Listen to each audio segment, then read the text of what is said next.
আমরা ঘুমের মধ্যে নানা ধরনের স্বপ্ন দেখে থাকি, আর সেই স্বপ্নের অর্থও হয় ভিন্ন ভিন্ন।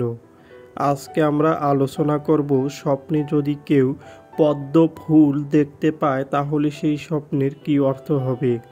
আগেই বলে রাখি, স্বপ্নের অর্থ বয়স ও নারী পুরুষ ভেদে ভিন্ন ভিন্ন হতে পারে। কেউ যদি স্বপ্নে দেখেন পদ্ম ফুল তুলতে, তাহলে ওই ব্যক্তির জীবনে খুব শীঘ্রই ভালো কিছু হবে এমনটা বোঝায়।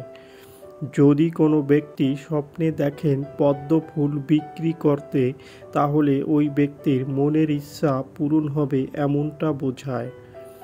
যদি কোনো ব্যক্তি স্বপ্নে দেখেন পদ্ম ফুল কিনতে, তাহলে ওই ব্যক্তির আয় উন্নতি বৃদ্ধি পাবে এমনটা বোঝায়।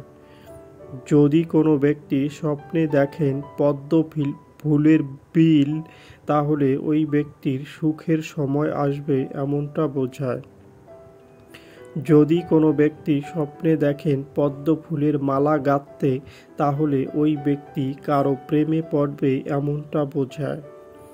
যদি কোনো ব্যক্তি স্বপ্নে দেখেন পদ্ম ফুলের পাতা, তাহলে ওই ব্যক্তি বেকার থাকলে ওই ব্যক্তি কোনো কাজের সন্ধান পাবে এমনটা বোঝায়। যদি কোনো ব্যক্তি স্বপ্নে দেখেন পদ্ম ফুলের উপরে ব্যাঙ বসে আছে, তাহলে ওই ব্যক্তি কোনো ঝামেলায় পড়তে পারেন, তাই ওই ব্যক্তিকে সাবধান হতে হবে। যারা যারা আমাদের ভিডিওটি দেখেছেন তাদেরকে অসংখ্য ধন্যবাদ। সবার কাছে অনুরোধ থাকবে, আমাদের চ্যানেলে নতুন হলে আমাদের চ্যানেলটি সাবস্ক্রাইব করে আমাদের পাশে থাকার জন্য।